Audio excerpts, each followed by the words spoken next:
Ang bahay ni Mirna sa Barangay Sevilla, San Fernando City, La Union, hindi na nila matirhan matapos masira sa pananalasa ng bagyong Emong. Natuklap ang kanilang bubong at nabasa rin ang kanilang mga gamit. Hindi rin ganun kadali ang pagpapaayos dito dahil din sa malaking pondong kailangan. Sa kakilala, sa anak ko, na nasa Cavite, utang lahat.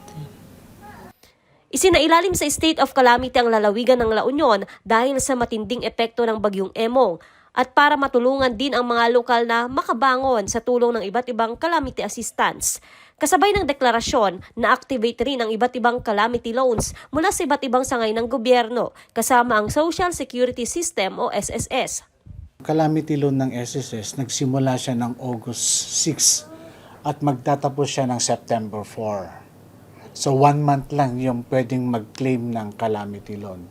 So, sino ba yung mga qualified? Number 1, sila yung mga members na naninirahan dun sa area declared under state of calamity. So, for example, taga La Union ka, so pwede ka mag-avail ng calamity loan. Okay? Pangalawa, kailangan meron kang minimum of 36 months contribution.